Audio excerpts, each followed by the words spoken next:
নমস্কার বন্ধুরা, জ্যোতি চ্যানেলে তোমাদের স্বাগত। তো আজকে বানাবো আমি গাঁদাল পাতার চাটনি। আমরা তো গাঁদাল পাতা বলি, আপনারা কি বলেন কমেন্টে অবশ্যই জানাবেন। তো প্রথম থেকে শেষ অবধি দেখতে থাকা না, ভালো লাগলে অবশ্যই একটা লাইক শেয়ার এবং কমেন্ট করে জানাবেন।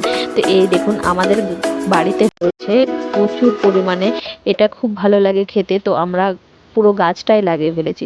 তো এত হয়েছে যে একদম পুরো দেখুন জবা গাছটার ওপরেও চেপে গেছে। তো যেহেতু বাড়ির, তাই আমি বেছে বেছে একদম ভালো সবুজ সবুজ পাতাগুলো আর কচি দেখে একটু তুলে নিচ্ছি, তাহলে বাঁচবার ঝামেলাই রইলো না। তো আমি এই দেখুন সব তুলে নিয়েছি। তারপরে এগুলো আমি ভালোভাবে পরিষ্কার করে নেব।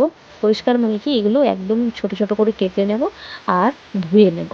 তো এই দেখুন কেটে নিয়েছি আর ভালোভাবে আমি ধুয়ে তারপর এটা মিক্সিতে আমি পেস্ট করে নেব।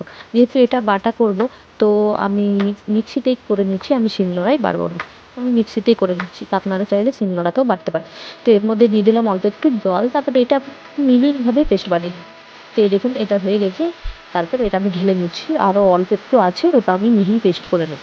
তো এটার মধ্যে আরও যেটা বাকি আছে সেটা আমি দিয়ে দিচ্ছি।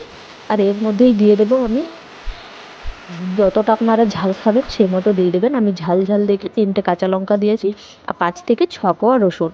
আর এর মধ্যেই দিয়ে দিলাম অল্প একটু নুন। আর তারপরে অল্প একটু জল দিয়ে আবার এটা ঘন একটা পেস্ট বানিয়ে নেবো। তো এই দেখুন খুব সুন্দর হয়ে গেছে। তারপরে কি করতে হবে, আমি প্রথমে কড়াই নিয়ে নিয়েছি, কড়াইয়ের মধ্যে দিয়ে দেবো সর্ষের তেল 2 চামচ মতো নিয়েছি। তারপরে দিয়ে দেবো এর মধ্যে কালো জিরে ফোড়ন।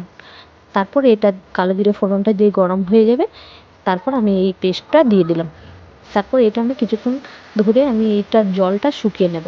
তো আপনারা এখন চেক করে দেখে নেবেন যে নুনটা ঠিক আছে কি না, লাগলে এখনই দিয়ে দেবেন। তারপরে এই দেখুন আমি শুকিয়ে নিয়েছি জলটা পুরো। ব্যাস, আমার এটা কমপ্লিট হয়ে গেছে। এবার আমি গ্যাসটা বন্ধ করে দেবো। এটা পুরো, তো এটার কাজ শেষ। তো বন্ধুরা, কেমন লাগলো ভিডিওটা প্রথম থেকে শেষ অবধি অবশ্যই কমেন্ট করে জানাবেন। না ভালো লাগলে অবশ্যই একটা লাইক করবেন, শেয়ার করবেন। আর আজকের মতো ভিডিওটা এখানেই বন্ধ রেখেছি। সবাই নিয়ে থেকে সুস্থ থেকে এবং আমার নতুন নতুন ভিডিও দেখতে টাটা।